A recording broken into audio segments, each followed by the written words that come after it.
अभी हमने 1 महीने तक अधिक मास में खूब अधिक भावामृत का पान किया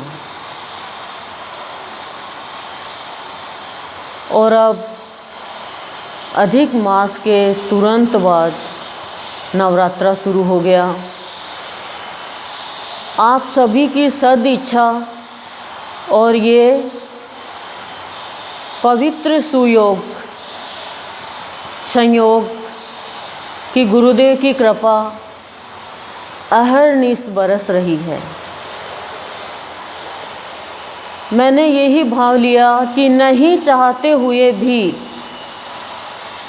यदि पीने वालों को प्यास लगी है तो पिलाने वाले को पिलाना ही पड़ता है। माँ की इच्छा नहीं है कि बच्चे को स्तनपान कराए, पर बच्चा रोता है ज़ोर ज़ोर से तो माँ को उठना ही पड़ता है। वही भाव आपका बना है। कृपा है गुरुदेव बाबा की आपके ऊपर। लेकिन अब ये शक्ति पर्व चल रहा है 9 दिन के लिए। 10वें दिन रावण को जलाया जाएगा, लेकिन उससे पहले एक एक करके सारे असुरों का वध हो जाएगा। उधर देवी कर रही है, इधर श्री राम लक्ष्मण हनुमान ये कर रहे हैं। कर रहे हैं, देखा नहीं, पढ़ा है हमने, टीवी में देखा भी है। अब सत्संग के द्वारा इन 9 दिनों में हमें अपने भीतर के असुरों का, हमारी जितनी भी राक्षसी वृत्ति है उनका, बुराइयों का हमें वध करना है। कैसे करोगे? सत्संग की तलवार लेकर के, भाव की ढाल पहन करके। क्रोध आए उससे बड़े आप बन जाओ। आएगा कैसे? देखती हूँ कैसे आएगा क्रोध। क्रोध तो रावण है। तो धीरे धीरे एक एक करके आप चाहो तो ख़त्म कर सकते हो। इसके लिए आपको किस चीज़ की ज़रूरत है? जो मैंने बताया वो तो सत्संग की तलवार, ज्ञान की ढाल, ठीक है, लेकिन जो विशेष है वो है भक्ति की शक्ति। जिसके अंदर भक्ति है और शक्ति है, भक्ति से शक्ति आई है, उसको कोई नहीं मार सकता। चाहे 14 लोक, तीनों भुवन उसके दुश्मन हो जाए, लेकिन उसका बाल भी बांका नहीं होगा। चाहे पूरा जग बैरी हो जाए, पर उसको मार नहीं सकेगा। भक्ति में इतनी शक्ति है। लेकिन अपनी आसुरी परंपरा को छोड़ना होगा। अब आप कहोगे हमारी हिंदू परंपरा को अपना रहे हैं हम, तो आसुरी परंपरा क्या? अपनी ढाल बजाना, खाली अपनी ढपली बजाना। किसी को भी हमारी वजह से दुख नहीं पहुँचे। सबसे बड़ी बात तो ये है। और यदि हमारे से कुछ भी कोई हमारे सामने हमारा ही नुकसान करने की कोशिश कर रहा है, हमारा बुरा कर रहा है, उसको हम पहले क्षमा करें, तो ही आपके अंदर शक्ति आएगी। नहीं तो ना तो आप सत्संगी हो और ना आप भक्त हो। यदि आप ये कहते हो कि उसने ऐसा किया, मैं तो उसे बात ही नहीं करूँगी ना, फिर आपके अंदर भक्ति का एक बीज भी नहीं है। बात मत करो। भक्त तो बात करता ही नहीं है किसी से, वो तो खाली अपने भगवान से बात करता है, एकांत में रहता है, लेकिन वो बुरा नहीं चाहता। और गुरुदेव की भक्ति जितनी जितनी करोगे आप विश्वास मानो, बाबा की शक्ति आपके अंदर बढ़ती जाएगी। आपके अंदर, हमारे अंदर शरीर में शक्ति है। अन्न खाते हैं, विटामिन्स खाते हैं, प्रोटीन्स लेते हैं, कैल्शियम लेते हैं, आयरन लेते हैं, सब कुछ लेते हैं, कि शरीर हष्ट पुष्ट रहे, लेकिन मन कमज़ोर है। जरा सी भी कोई परेशानी आई, हार्ट अटैक, चिंता, शुगर। आज क्यों है शुगर, ये डायबिटीज जिसको बोलते हैं आप, क्यों है ब्लड प्रेशर, क्यों है ये बीमारियां लगी हुई है? ये सिर्फ चिंता के कारण। चिंता क्यों? क्या साथ में लाए थे? क्या पुत्र साथ में लाए? क्या पति साथ में लाए? क्या धन साथ में लाए? उसने दिया। इसका मतलब इष्ट का आधार नहीं है। यदि कुछ नुकसान हो रहा है तो उसका हो रहा है, अच्छा हो रहा है तो उसका हो रहा है। क्यों कहीं लाज रख, गई तो तेरी रही तो मेरे, नाम तो तेरा भी बदनाम होगा। लेकिन आपको इस बात का ध्यान रखना होगा कि मेरे से ऐसा व्यवहार नहीं हो जाए, ऐसा कोई काम नहीं हो जाए कि मेरे इष्ट को नीचा देखना पड़े। क्या मैं जब भी गुरुदेव की शरण में आई, मैंने बहुत सहन किया, अत्याचार भी सहन किया, कलंक भी सहन किया, गलत शब्द भी सहन किए। किस लिए? सिर्फ इसलिए कि मेरे भगवान का नाम बदनाम नहीं हो जाए। कि भक्ति करती है और काम तो देखो इसके राक्षसी कैसे, ये तो लड़ते फिरते हैं। इसीलिए हम चुप रहे, और इसीलिए मैं गुरुदेव से कहती हूँ कि गुरुदेव, मैं सिर्फ इसलिए चुप रही कि आपका नाम, आपका सत्संग, आपका स्थान बदनाम नहीं हो जाए। नहीं, बोलना तो सबको ही आता है इस संसार में, चाहे भक्त हो चाहे अभक्त हो। इसीलिए कोई क्रिया की प्रतिक्रिया नहीं की। तब गुरुदेव ने क्या कहा कि तभी तो बाबा की शक्ति, मेरी शक्ति, राज की शक्ति तेरे अंदर बढ़ती जा रही है। और वो शक्ति का प्रदर्शन थोड़ी करना है हमें। तो भक्ति की शक्ति जब आपके अंदर आएगी तो आपके अंदर उदारता का भाव आएगा, और उदारता का भाव आएगा तो सबसे पहले आप उसको क्षमा करोगे जिसने आपके साथ गलत व्यवहार किया। बोलो, करोगे क्या? तभी शक्ति आएगी। नहीं तो हम कमज़ोर, क्यों कमज़ोर हो जाते हैं हम? आप गलत काम करो, आपके अंदर कमज़ोरी का भाव आएगा। अब क्या होगा, अब क्या होगा? और आप एक काम खराब करोगे तो आप अपना बुरा चाहते हो। शक्ति बुराई में बहुत है, लेकिन भगवान तक नहीं पहुंचाती है वो। और आसुरी शक्ति एक दिन परास्त होके चली जाएगी, और सात्विक शक्ति की जय जयकार होगी। आप देखो, प्रहलाद को देख लो, प्रहलाद के अंदर क्या शक्ति थी? भक्ति की शक्ति थी। एक तरफ हिरण्यकशिपु है जो उसका दुश्मन बना हुआ है अपने ही पुत्र का, और एक तरफ भक्त प्रहलाद है जो ये कहता है कि मेरा तो इष्ट, मेरा विष्णु भगवान है, मेरा नारायण है, मुझे बचाने वाला वो है। तो देखो कितने कष्ट से बचाया उसको। लक्ष्मी जी हर पल चिंता करती है कि मेरे पुत्र को देखो कितना परेशान कर रहे हैं। एक पिता अपने पुत्र को परेशान करता है क्या कभी? लेकिन भक्ति में कष्ट आते हैं तो अपने ही दुख देते हैं। इसमें ये शिक्षा है, भक्ति में दूसरे ज़्यादा कष्ट नहीं देंगे, अपने ही कष्ट देंगे। कैसे कैसे कष्ट मिलता है उसे।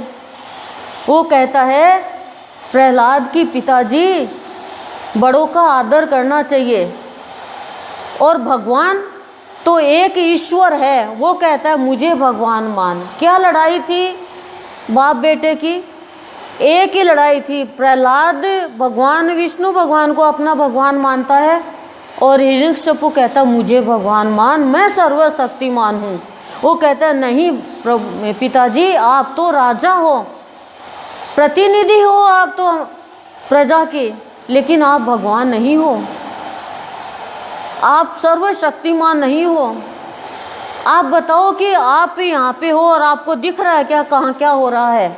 कुछ नहीं पता। लेकिन नारायण तो सर्वव्यापी है, लेकिन वो तो विष्णु भगवान का दुश्मन हिरण्यकशिपु तो। और जो विष्णु भगवान की पूजा करता है वो उनको मार रहा है। हिरण्यकशिपु। अब देखो, अब एक बुराई की ओर जा रहा है, उसकी शक्ति कम होती जा रही है। उसने एक वरदान क्या पा लिया, वो तो अपने आप में भगवान मान बैठा। तो कहने का तात्पर्य क्या है, ये सबसे बड़ी बुराई है कि मनुष्य को इतना सा कुछ मिल गया और वो फड़फड़ाने लग जाता है कि मैं पता नहीं किसका क्या कर दूं। पर प्रहलाद हमेशा सबका अच्छा चाहता और सबको क्षमा करता। कभी भी उसके मन में बुराई का भाव नहीं आया। लेकिन प्रहलाद ने अंदर और बाहर और का जीवन नहीं जिया। छोटा सा बच्चा है, लेकिन क्या कहता है कि पिताजी हमेशा अच्छी बातों को सुनना चाहिए, अच्छी बातों का श्रवण करना चाहिए। पर असुर तो अच्छी बात सुनकर भी उसको बुराई में बदल देते हैं, और अच्छे लोग बुराई की बात सुनकर भी अच्छाई में बदल देते हैं। आपको यदि कोई आकर ये कह दे कि आपके लिए वो बहन ऐसे बोल रही थी, तो आपके तन बदन में आग लग जाएगी। आपको आज से क्या कहना है, मेरे इष्ट की यही इच्छा, मेरे प्रभु की यही इच्छा, तो आपको शांति मिलेगी। और आप तो कहोगे ऐसे कैसे कह सकती है, देख मैं बताती हूँ, मजा चखाती हूँ। तो आपकी भक्ति सारी साफ। ये जीवन छोड़ो अब 9 दिन में, बातें तो बहुत सुन ली, पर ऐसा जीवन बनाओ। माता बनासा ने बाबा की भक्ति करी, माता बनासा में कितनी शक्ति आ गई। आप आधी घंटा लेट सो जाओगी तो आप ऐसे करोगे, अरे ये क्या हो गया, अरे नींद आ रही है, चक्कर आ रही है। अब धीरे धीरे आप में शक्ति तो आती जा रही है। नींद पूरी करो, मैं ये नहीं कहती, लेकिन सत्संग के टाइम नींद को उड़ाओ, भूख को भगाओ और प्यास को मिटाओ। आधे घंटा बाद में पी लेना, 1 घंटा बाद में पी लेना। 9 दिन की तो बात है, 1 महीना 9 दिन। बच्चा पैदा होता है 9 महीने 9 दिन से। 1 महीना 9 दिन जिसने कंटिन्यू ये लिया है, उसके अंदर से तो भगवान प्रकट होगा, परमानेंट प्रकट होगा। लेकिन 1 महीना 9 दिन जिसने लिया है, अब आपने बीच बीच में नहीं लिया, पूरा कोर्स नहीं किया ना। ये भी तो एक कोर्स ही होता है ना। कोर्स ही नहीं लोगे तो फिर कैसे प्राप्ति होगी। और फिर भी देखो, भगवान ने तो 29 दिन का ही किया है, अधिक मास भी 30वां दिन तो भगवान ने कम कर दिया। 29 दिन या चतुर्दशी तो खत्म ही हो गई ना, बीच में से कहाँ गायब हो गई। तो आज एक हुआ, भगवान भी, इष्ट भी आपका एक है, हमें एकाकार करना है। रावण के अंदर कितनी शक्ति थी, पर राम की शक्ति के सामने चली क्या? तो हमारे अंदर भक्ति करते भी शक्ति क्यों नहीं आ रही है? इसका कारण क्या है? क्या खोजा कभी? छोटी छोटी बात पे चिंता हो जाती है, कोरोना नहीं हो जाए, ये बीमारी नहीं हो जाए। देखो, आज जिसको मरना है वो फिक्स है, आप चाहे लाख कोशिश करो। और आज जिसको जन्मना है वो फिक्स है, फिर क्यों चिंता करें? क्यों चिंता करें? जो होना है गुरुदेव की कृपा से अनिष्ट तो होगा नहीं, पर खाली एक स्थूल की चिंता को लेकर बैठ गए। प्रहलाद को उसकी बुआ कहती है कि पुत्र, तुझे सिंहासन नहीं मिलेगा, तू तेरा उत्तरदायित्व है, तू उत्तराधिकारी है। बोला, मेरे को मेरे विष्णु के अलावा कुछ भी नहीं चाहिए। ये सिंहासन, ये मुकुट मेरे बड़े भाई को, आह्लाद को दे दो। जरा सा भी लालच नहीं है। और कितने सालों राज्य किया प्रहलाद ने। हम नहीं चाहेंगे तो भी हमारे घर में लक्ष्मी आएगी, यदि हम भक्ति कर रहे हैं तो। और पीछे का प्रारब्ध है तो लक्ष्मी लिमिट की आएगी, फिर चली जाएगी। लक्ष्मी मैया ये थोड़ी है कि एक के घर आएगी एक के नहीं आएगी, पर काम तो अच्छे करेंगे उन्हीं के घर पे तो आएगी लक्ष्मी। तो जितना जितना, जैसे आपको बताते हैं कि आप भक्ति कर रहे हो, आपको वरदान मिल गया, सत्संग का वरदान मिल गया, आपको सारा अच्छा अच्छा चल रहा है, लेकिन आप यदि भगवान के भक्त को सता रहे हो, भक्ति करने वाले के रुकावट पैदा कर रहे हो, तो आपके पाप कर्म बढ़ते जाएंगे और पुण्य कर्म आपके कम होते जाएंगे। किसी का भी बुरा चाह रहे हो तो इस बात का आप ध्यान रखो। अब आपको पाप कर्म बढ़ाना है या पुण्य कर्म बढ़ाना है। किसी की 9 दिन तक 3 दिन 9 दिन तक, चाहे घर में पति हो, बच्चे हो, कुछ भी हो, बस चुपचाप। क्यों बोलोगे तो बात बिगड़ेगी, चुप रहना। अंदर में असीम जय जयकार, असीम जय जयकार, गुरुदेव बाबा के असीम जय जयकार। बस काम से तो बोलना, ऐसा नहीं है कि करने लग जाओ खाना बात है वो करना, लेकिन जहाँ पे गुस्सा आना हो वहाँ पे चुप। सब्जी लाने के लिए कहे, सब्जी आप कहो सब्जी नहीं ला के दे, मंगोड़ी कर लो, दाल कर लो, नहीं लाए तो कोई बात नहीं। आप 9 दिन में देखो गुरुदेव की शक्ति का चमत्कार। गुरुदेव को ही दुर्गा में दुर्गा का रूप देखो, बाबा में ही दुर्गा का रूप देखो आप। और हमने तो आज ये शरीर घट स्थापित कर दिया यहाँ पे गुरुदेव के चरणों में।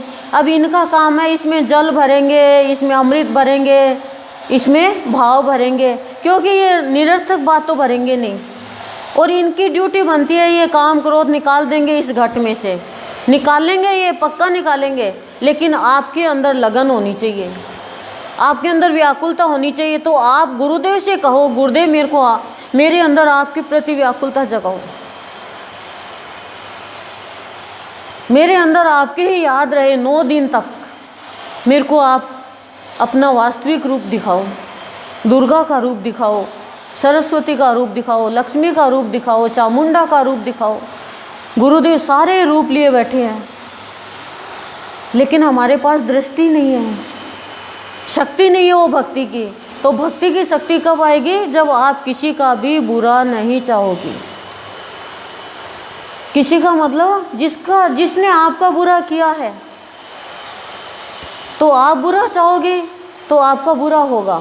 आपका जिसने बुरा चाहा वो उसका बुरा हो रहा है, आपका तो बुरा होगा नहीं।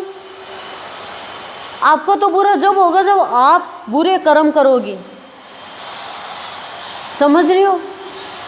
नहीं होगा बुरा दूसरे के बुरा करने से। भगवान एकदम वरद हस्त बना के रखेंगे। भगवान कहता है मेरा भक्त वही है जो सबका अच्छा सोचता है, किसी को भी हे दृष्टि से नहीं देखता। तभी तो शक्ति आती है भक्त में, और तभी आस्था जगेगी आपके अंदर।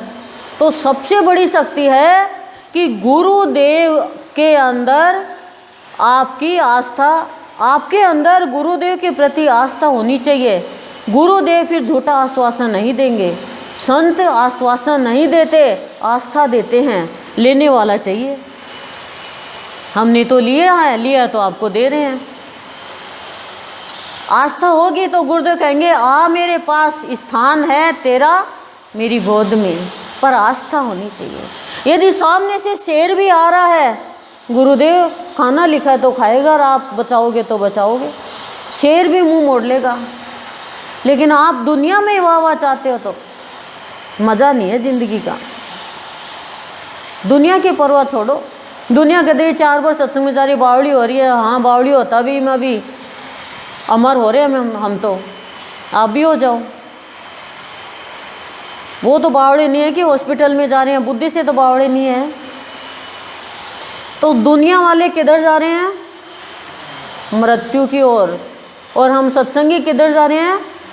अमरता की ओर। अब देख लो आपको अमर होना है या मरना है, आपके ऊपर डिपेंड है क्या करना आपको। भक्त प्रहलाद अमर हो गया, मीराबाई अमर हो गई, ध्रुव अमर हो गया, नरसिंह जी अमर, जो भी भक्ति की अमर हो गए। पर उनको कष्ट तो सहन करना पड़ा ना। तो कष्ट सहन करने की शक्ति भक्ति से आती है। भक्ति करते जाओ। क्या भक्ति? भगवान के नाम सुनते जाओ 9 दिन तक, भगवान का अंदर से नाम लेते जाओ, अंदर ही अंदर काम करते जाओ, भगवान का नाम असीम जय जयकार करते जाओ। ये कवच है असीम जय जयकार आपका। आपका कुछ भी बिगड़ने नहीं देगी असीम जय जयकार। साक्षात गुरुदेव के श्री मुख से बताई हुई है, तभी शक्ति आई है, इतनी नहीं कहाँ शक्ति। और शक्ति आपको तो प्रत्यक्ष दिख भी रही है। प्रहलाद भगवान का नाम ले रहा है, अपने भगवान का, और सैनिक तलवार से काट रहे हैं उसको, पर उसके असर ही नहीं हो रहा। होलिका जला रही है, भक्त प्रहलाद भगवान का नाम ले रहा है। भक्त प्रहलाद की जो ताप है अग्नि का, वो नारायण ने अपने ऊपर ले लिया। लक्ष्मी जी हाथ लगाती है तो जल जाती है सीधी। अरे ये क्या? क्योंकि भगवान खींच रहे हैं उसका कष्ट। अज्ञात से भक्त को भगवान ऐसे बचाते हैं। लेकिन भक्त प्रहलाद ने कभी भी ये नहीं कहा कि बुआ जी आप खराब हो क्या, और बुआ जी जल के राख हो गई, वरदान फैल हो गया।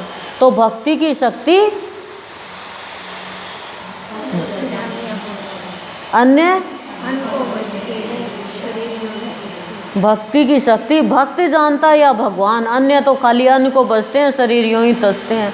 मैंने देखा नवरात्रा में लोग कहते हैं हम फलाहारी नवरात्रा करते हैं और घर भर लेते हैं, सिंगाड़ा का आटा, पापड़ का आटा, इसका आटा, उसका। अरे राम, एक गेहूं की रोटी खा लेती 3 इतना सारा डबल ट्रिपल डोज लेती है। अरे काय की भूखी तरह पेट तो इतना बढ़ गया 9 दिन में। और 3 टाइम दूध, और चाय भी दूध ज़्यादा डाल के दे, क्योंकि मैंने व्रत कर रखा है। तूने व्रत क्या कर रखा है? तूने तो भरत कर रखा है ये व्रत हुआ? इसे से तो 3 रोटी खा ले। भगवान थोड़ी कहते हैं कि तुम रोटी छोड़ के मेरा व्रत करो। भगवान नहीं कहते, भगवान कहते हैं विकार छोड़ के व्रत करो। समझ रहे हो? भक्ति की शक्ति बहुत बड़ी है, आपका कुछ भी बिगड़ने नहीं देगी। और धन की शक्ति, जन की शक्ति, शरीर की शक्ति, मनुष्यों की शक्ति, ये शक्ति है, स्थूल की है, ये है आज, कल नहीं भी रहेगी। मेरे पिताजी तो बहुत बड़े पद पर है, आधी घंटा में पिताजी बोल गए टैं। अब कहाँ गए वो पिताजी? लेकिन भगवान कहीं नहीं जाते, और भक्ति की शक्ति है वो अमर हो। ओम शांति शांति प्रशांति।